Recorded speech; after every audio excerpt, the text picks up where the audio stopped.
Love and revenge. कहानी की शुरुआत एक हॉस्पिटल के ओटी से होती है, जहाँ एक परेशान नर्स डॉक्टर से कहती है, डॉक्टर बच्चे की जान बचा पाना बहुत मुश्किल है। अगर बच्चे को बचाने जाए तो माँ की जान को खतरा है। डॉक्टर अपनी आंखें बंद करती है और मन में कुछ सोचकर अपनी आंखें खोलकर उस नर्स से कहती है, गिव मी द सीजर। एक सीरियसनेस के साथ प्यारी सी साउंड नर्स को सुनाई देती है। नर्स ये सुनकर जल्दी से सिजर पास करती है। She needs surgery. C-section is the only option I can see. एक डॉक्टर बाकी डॉक्टर से कहती है। ये बात सुनकर बाकी डॉक्टर उसे देखते ही कहते हैं, if we'll do surgery it will be more risky and already she lost too much blood. ये बात सुनकर वो डॉक्टर बाकी डॉक्टर से कहती है, Then what will you do? This is the only way to save her. बाकी doctor कहते हैं, okay then do the surgery, we all trust you, you do your best, we are with you. Doctor एक बार monitor पर देखती है और फिर पेशेंट की ओर देखकर अपना सर्जरी स्टार्ट करती है। ऑपरेशन रूम में 3 डॉक्टर और 4 नर्सेस प्रेजेंट हैं। लगभग 3 घंटे के बाद एक बच्चे की रोने की आवाज़ सुनाई देती है। तभी पेशेंट की फैमिली ऑपरेशन रूम के बाहर बैठे हुए सडनली खुशी से रोने लगती है और डॉक्टर के बाहर आने का वेट करते हैं। पेशेंट के सारे परिवार वाले नर्स की बात सुनकर बहुत ज़्यादा परेशान हो गए थे और 3 घंटे से बस इसी बात की दुआ मांग रहे थे कि सबकी जान ठीक हो जाए। ऑपरेशन के बीच एक नर्स बाहर आकर उन लोगों से कहती है, बच्चे की जान बचा पाना बहुत मुश्किल है।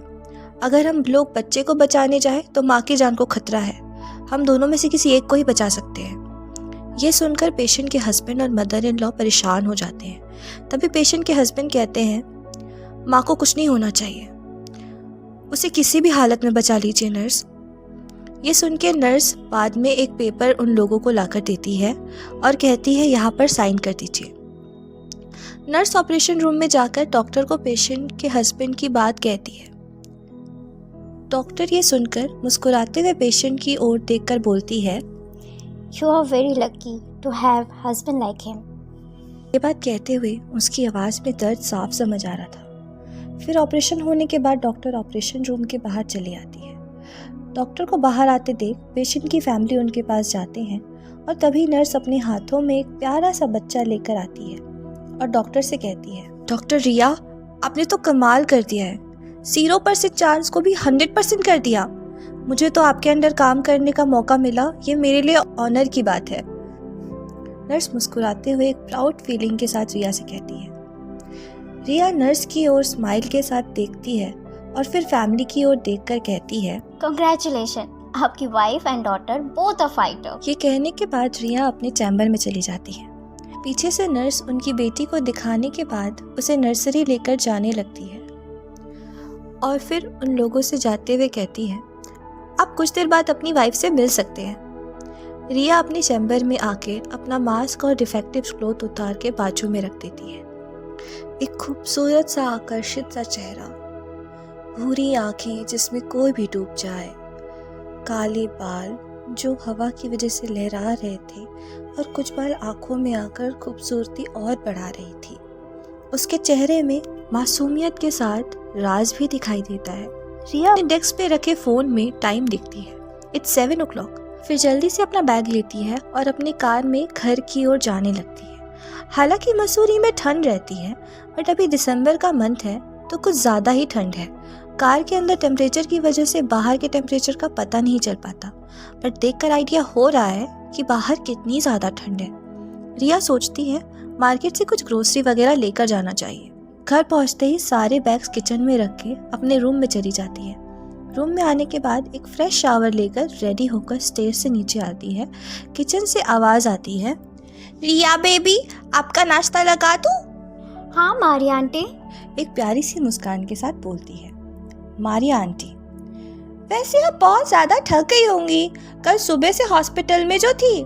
नाश्ता करके थोड़ी देर रेस्ट कर लीजिएगा, आपको अच्छा लगेगा रिया मैडम, एक फिक्रमंद आवाज़ के साथ कहती है रिया। हाँ मारिया आंटी, बट उसके पहले मुझे कुछ और काम है, उसे पूरा करके मैं रेस्ट कर लूँगी. मारिया आंटी कहने को तो मीठ थी, बट रिया को अपनी बेटी के जैसे प्यार करती थी। नाश्ता होने के बाद रिया मारिया आंटी को कहती है, कुछ ही देर में कुछ वीआईपी गेस्ट आने वाले हैं, तो आप उसी के हिसाब से कुछ और नाश्ता वगैरह बना लीजिए। ये बात बोलते हुए तभी उन लोगों को हेलीकॉप्टर की आवाज़ सुनाई देती है। तभी रिया मारिया आंटी से कहती है, वो लोग आ गए हैं, आप कुछ बना लीजिए। तभी कॉलिंग बेल बजता है। रिया आवाज़ सुनकर दरवाजे के पास जाती है और डोर ओपन करती है। डोर के बाहर दो बहुत ही खूबसूरत नौजवान उनके पीछे 3-4 बॉडीगार्ड्स खड़े थे, हाथों में गन लेकर, और बहुत ही ज़्यादा रौबदार लग रहे थे। रिया उन लोगों को देखकर कहती है, वेलकम डॉक्टर अक्षत। अक्षत कहता है, हेलो डॉक्टर रिया।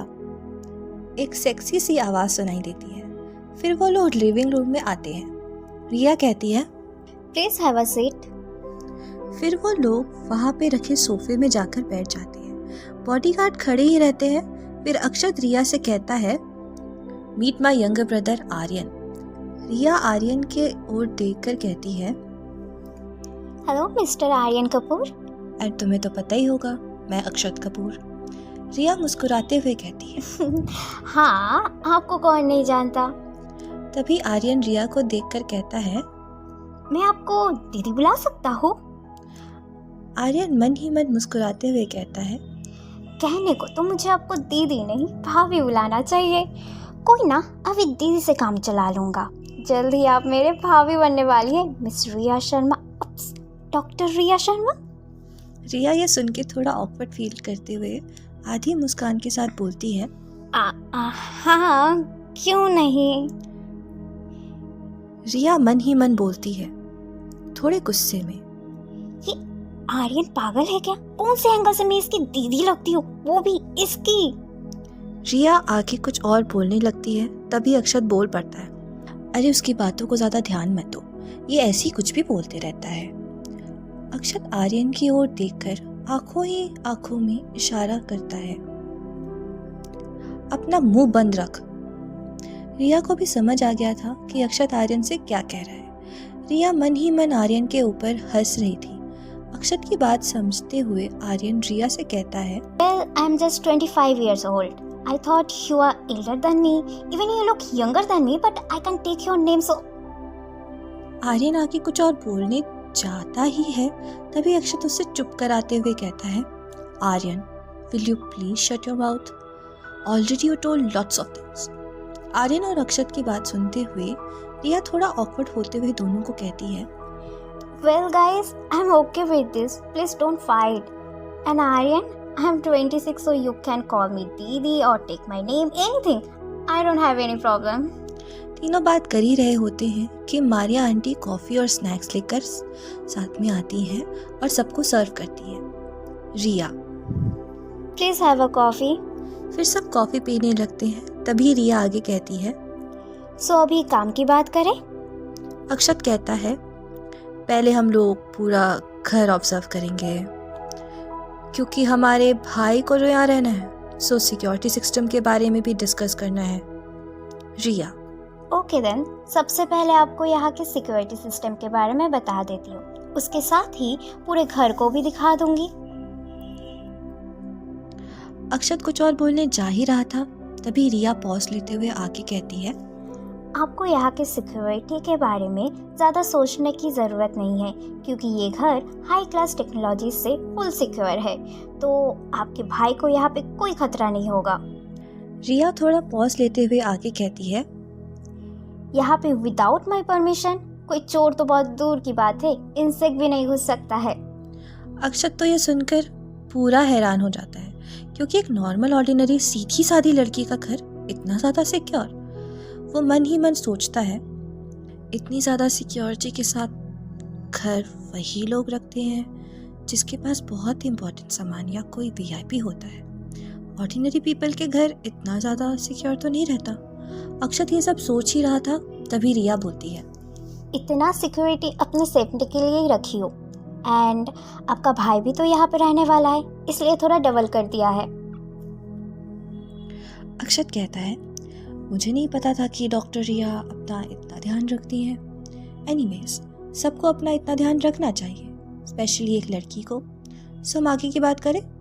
बात पूरी ख़त्म भी नहीं हुई होती है। तभी आर्यन कहता है, आपकी सिक्योरिटी पे मुझे भरोसा नहीं है, तो कुछ डेमो दिखाया जाए जिसमें हमें यकीन हो जाए कि ये घर हाई क्लास टेक्नोलॉजी से डेकोर किया गया है। रिया, श्योर। सो मिस्टर आर्यन, तुम प्लीज़ गेट के बाहर जा सकते हो। वो एक्चुअली तुम्हें डेमो देखना था ना, तो वहीं से स्टार्ट करेंगे। तुम गेट के बाहर से घर में इंटर होंगे, तभी हम दिखा पाएंगे कि ये घर कितना ज़्यादा सिक्योरिटी के साथ बनाया गया है। आर्यन। ओके, मैं गेट के बाहर जाता हूँ। आर्यन गेट के बाहर जाके रिया को कॉल करता है। फ़ोन रिसीव होने के बाद कहता है, ओके देन, मैं अंदर आ रहा हूँ। तभी रिया कहती है, अभी तुरंत अपना फ़ोन डिस्कनेक्ट करो और फ्लाइट मोड ऑन करो, नहीं तो तुम्हारा फ़ोन डिस्ट्रॉय हो जाएगा। आर्यन आगे कुछ और बोलने जा ही रहा था, तभी रिया कॉल कट कर देती है। कॉल कट होने के बाद रिया फ़ोन से सिक्योरिटी सिस्टम ऑन कर देती है।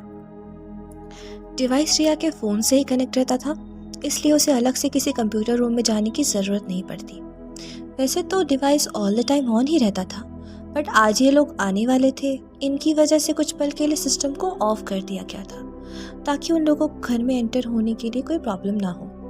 आर्यन को कुछ समझ ही नहीं आ रहा था कि रिया ने ऐसा क्यों कहा। आर्यन ये सब सोचते हुए गेट के अंदर आने लगता है, तभी रिया को वापस कॉल करने लगता है। उसके कहने का क्या मतलब था? तभी सडनली उसका फ़ोन बहुत ज़्यादा गर्म हो जाता है और तभी अचानक से उसके फ़ोन से बीप की आवाज़ आने लगती है और इस आवाज़ के साथ फ़ोन बंद हो जाता है। आर्यन देखता है कि उसका फ़ोन पूरी तरीके से डिस्ट्रॉय हो गया है। उसे तो ये देखकर बहुत गुस्सा आता है। मेरा फ़ोन कैसे डिस्ट्रॉय हो गया? उसे तो ये देखकर बहुत गुस्सा आता है मेरा फ़ोन कैसे डिस्ट्रॉय हो गया? और खुद में ही कहता है, अभी तो लिया था पूरे 2,34,000 का, सॉरी 33,099 रुपीज़ का। अपना पैर पटकते हुए गुस्से वाली शक्ल लेकर जब वो और अंदर आने की कोशिश करता है, तब उसे सडनली अचानक से हेडेक फील होने लगता है। एक तो कदम आगे लेता ही है तो उसे और भी ज़्यादा पेन होने लगता है। दर्द की वजह से वो अपने दोनों हाथों से अपने सर को ज़ोर से दबाता है, पर दर्द जो था कम हो ही नहीं रहा था। ये सब हो ही रहा था कि उसे पता भी नहीं चलता कि कब वो बेहोश हो गया। करीब 10 मिनट के बाद आर्यन को होश आता है। तभी वो देखता है कि वो घर के अंदर सोफे पे लेटा हुआ है। तभी जल्दी से उठकर हड़बड़ी में वो बोलता है, क्या हुआ था मुझे? मेरा फ़ोन कैसे डिस्ट्रॉय हो गया? मैं यहाँ ऐसे कैसे लेटा हूँ? कोई बताएगा?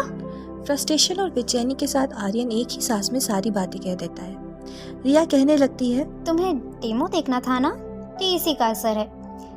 तभी अक्षत कहता है, doctor Riya, can you explain it? How is it possible?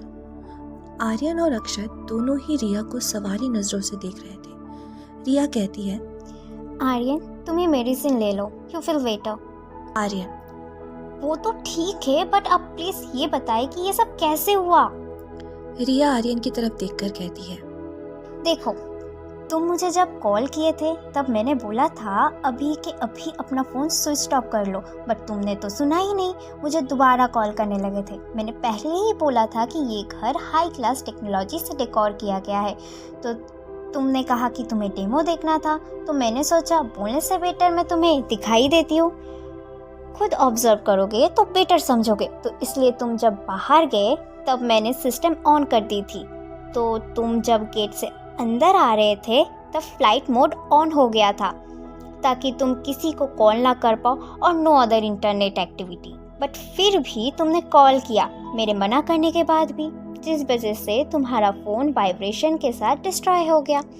फिर आगे कंटिन्यू करते हुए रिया कहती है, जब तुम इंटर हुए एक ऐसा डिवाइस ऑन हो गया जिसके through high power vibration start होने लगा है और हेडेक स्टार्ट होने लगता है। घर के अंदर आगे बढ़ते हुए डिवाइस और स्ट्रॉन्ग मोड में चला गया है, जिस वजह से तुम्हें इतना पेन हो रहा था एंड तुम बेहोश हो गए। वैसे इसमें किसी की जान तो नहीं जाती, बट वो कुछ पल के लिए बेहोश ज़रूर हो जाता है एंड घर में साइलेंसर बजने लग जाता है, ताकि जो घर में है वो अलर्ट हो जाए, घर में कोई चोर या कोई और घुसा है कि नहीं। इतना कुछ सुनने के बाद दोनों भाई हक्के बक्के हो जाते हैं और रिया को देखने लगते हैं। तभी आर्यन कहता है, मुझे तो नहीं पता था कि आप डॉक्टर के साथ साथ कंप्यूटर साइंस में बड़े ही इतना कुछ जानते हैं। आई मीन सॉफ्टवेयर सिस्टम के बारे में एंड स्पेशली हैकिंग। रिया ज़रा सा मुस्कुराते हुए आर्यन से कहती है, एक्चुअली ये सब मेरे फ्रेंड ने मेरे सेफ्टी के लिए किया है। इस घर का टेक्निकली डेकोरेशन मेरे फ्रेंड ने किया है। एनीवेज, मैंने तो पूरा सेफ्टी सिस्टम बता दिया है, तो अभी पॉइंट की बात करें। अक्षत कहता है, यस। फिर सब सोफे में जाकर बैठ जाते हैं। अक्षत रिया को कॉन्ट्रैक्ट पेपर दिखाते हुए कहता है, ये कॉन्ट्रैक्ट पेपर्स हैं, इसे अच्छे से रीड कर लो, इसमें पूरा डिटेल्स लिखा हुआ है। रिया कॉन्ट्रैक्ट पेपर लेकर उसे रीड करने लगती है। कॉन्ट्रैक्ट पेपर में लिखा हुआ था, नंबर 1, अभिमन्यु जब तक पूरी तरीके से ठीक नहीं हो जाता तब तक डॉक्टर रिया को पूरा ध्यान रखना होगा 24/7 आवर्स।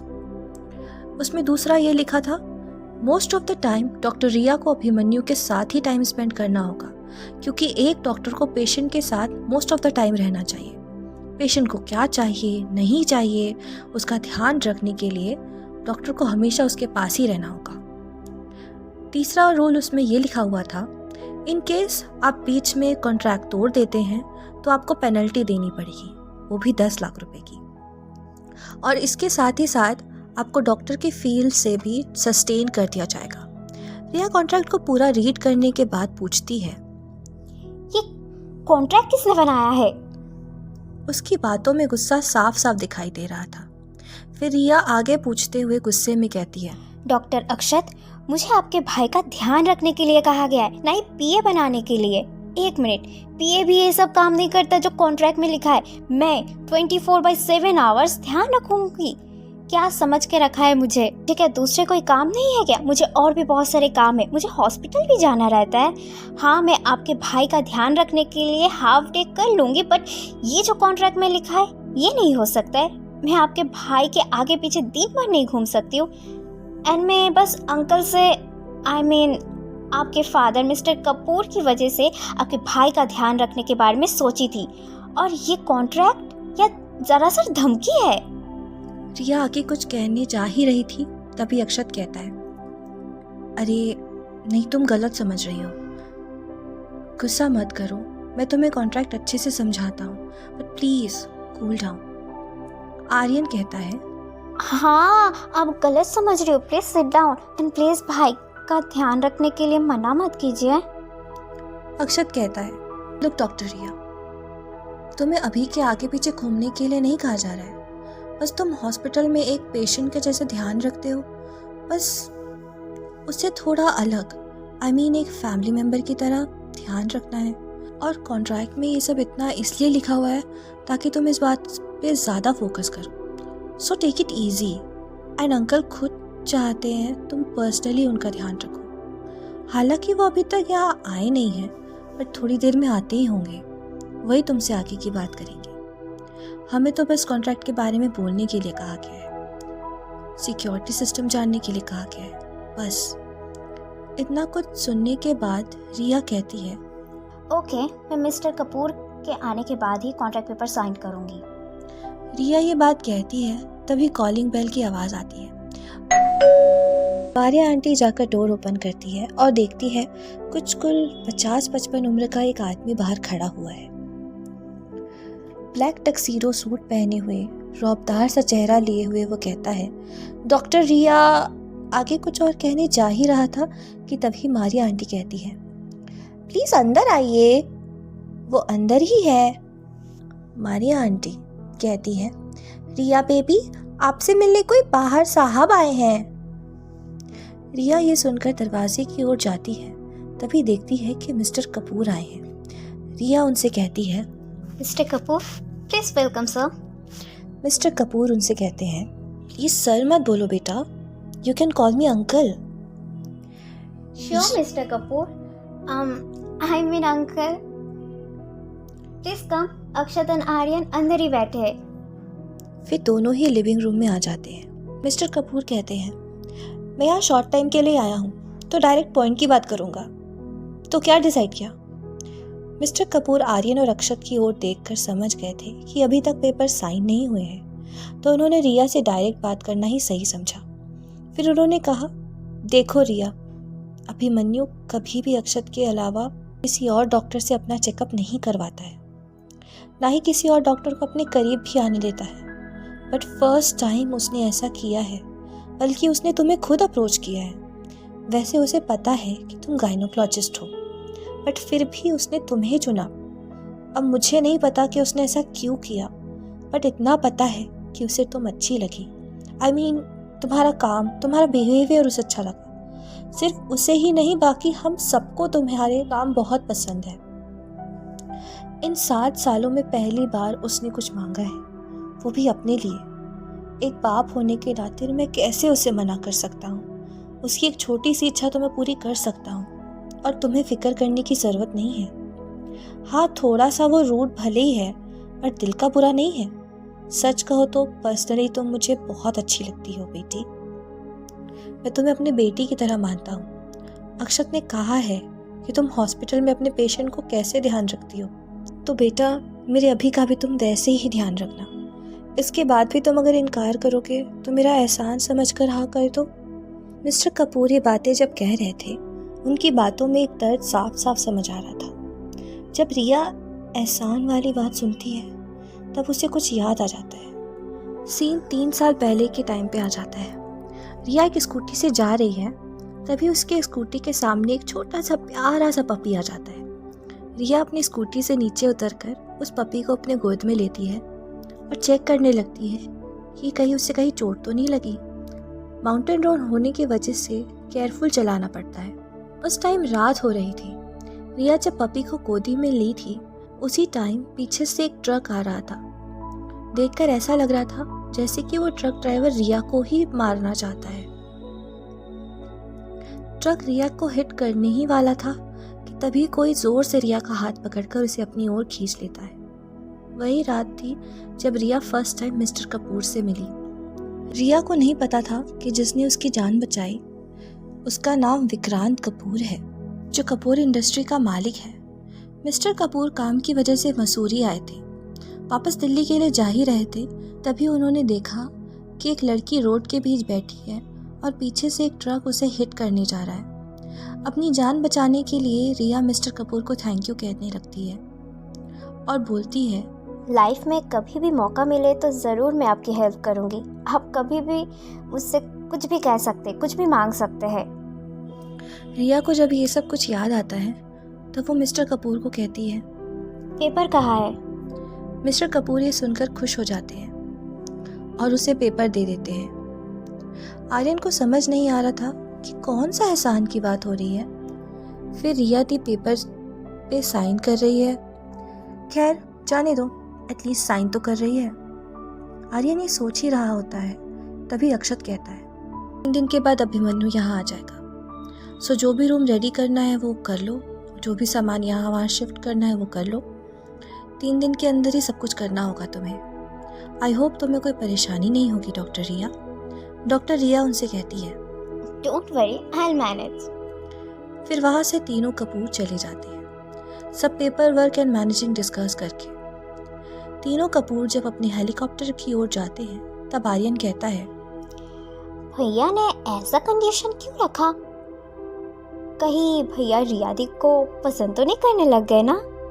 वेल, रिया दी अगर हमारी फैमिली मेंबर बन गई इन फ्यूचर तो हमारी फैमिली के साथ साथ हमारी कंपनी के लिए बहुत अच्छा है, क्योंकि रिया दी जैसा टैलेंटेड प्रीटी लड़की कपूर फैमिली के लिए ही बनी है, और हमारे प्यारे अभिमन्यु भैया के लिए।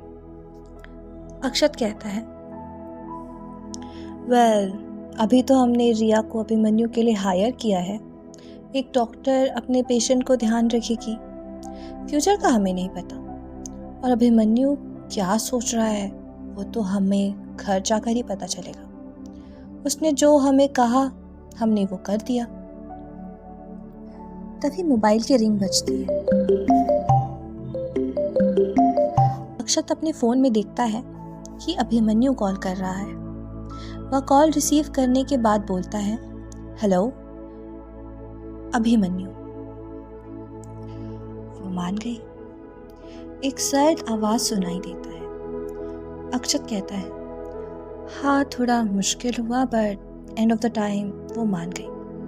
अभिमन्यु कोई आंसर दिए बिना ही फ़ोन कट कर देता है। अक्षत कहता है, हेलो हेलो हेलो।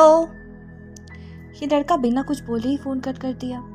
पता नहीं इसके दिमाग में क्या चल रहा है। तभी आर्यन कहता है, ओहो भैया, आपको तो अभिमन्यु भैया का पता ही है, वो कब कहाँ क्या करते और क्या सोचते ये तो सिर्फ उन्हें ही पता रहता है।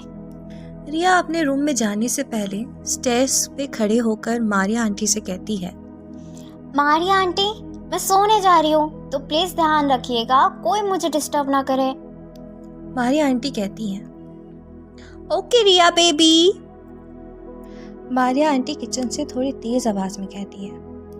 रात के करीब 3 बजे थे कि तभी फोन की रिंग बजती है।